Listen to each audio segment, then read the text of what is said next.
जब रवि ने आईएएस की ट्रेनिंग पूरी की और उसकी पहली पोस्टिंग मिली, तो पूरा गांव गर्व से भर गया। रेलवे स्टेशन वाली वही जगह जहां वो कभी चाय बेचता था, आज वहीं पोस्टर लगे थे, हमारे जिले का पहला आईएएस अधिकारी। लेकिन एक सवाल अभी भी लोगों के मन में था, क्या वो बदल जाएगा या सिस्टम उसे बदल देगा? पहले दिन जब रवि कलेक्टर ऑफिस पहुंचा, तो बाहर लंबी लाइन लगी थी। गरीब किसान, छोटे दुकानदार, महिलाएं, बुजुर्ग। और उन्हें देखकर रवि को अचानक अपनी चाय की टपरी याद आ गई। उसे वो दिन याद आया जब नगर निगम वाले बिना नोटिस के उसकी टपरी हटाने आ गए थे।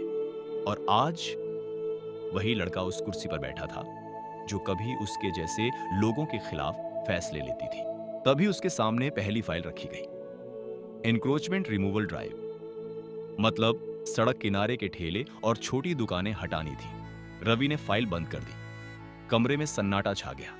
सब अधिकारी उसे देख रहे थे। क्या वो साइन करेगा या नियम के नाम पर वही करेगा जो सालों से होता आया है? और यही था असली टेस्ट। आईएएस बनना मुश्किल था, लेकिन इंसान बने रहना उससे भी मुश्किल। रवि ने अगले दिन मीटिंग बुलाई गई। अगले दिन सबको लगा अब सख्त आदेश आएगा। लेकिन रवि ने कहा, पहले सर्वे होगा।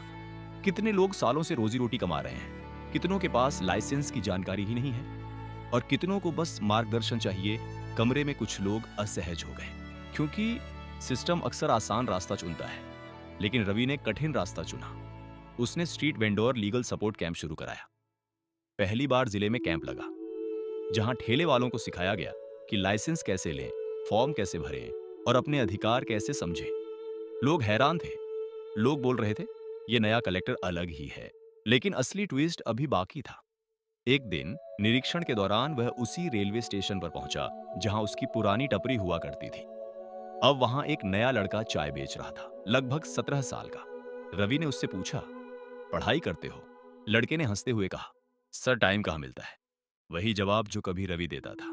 उस रात रवि सो नहीं पाया, क्योंकि उसे समझ आया, सिर्फ लाइसेंस देने से कहानी खत्म नहीं होगी।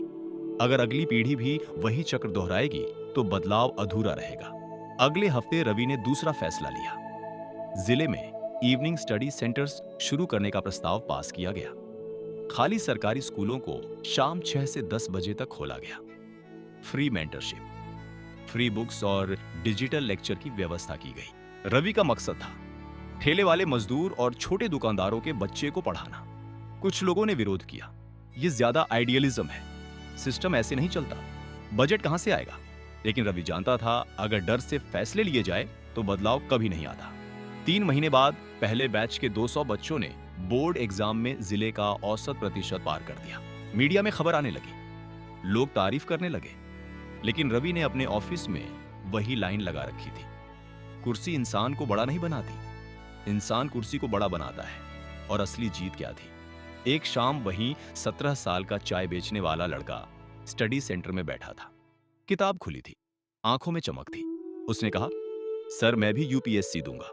उस पल रवि मुस्कुराया, क्योंकि उसे पता था अब कहानी सिर्फ उसकी नहीं रही, अब यह चेन रिएक्शन बन गया था।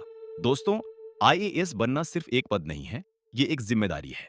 आप चाहे किसी भी फील्ड में हो, स्टूडेंट, क्रिएटर, बिजनेस ओनर या कुछ और, जब आपको पावर मिलेगी तो असली सवाल होगा, आप उसका इस्तेमाल कैसे करेंगे। सेल्फ इमेज बदलो, रूटीन मजबूत करो, कंसिस्टेंसी पकड़ो, और याद रखो, सक्सेस का असली मतलब है किसी और की कहानी बदल पाना।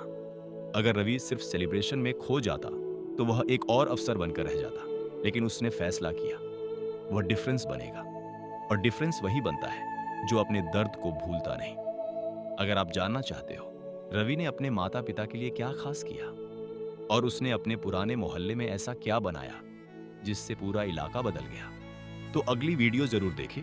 मिलते हैं अगली कहानी में। तब तक मेहनत करो, क्योंकि शायद अगला आईएएस लीडर आप हो।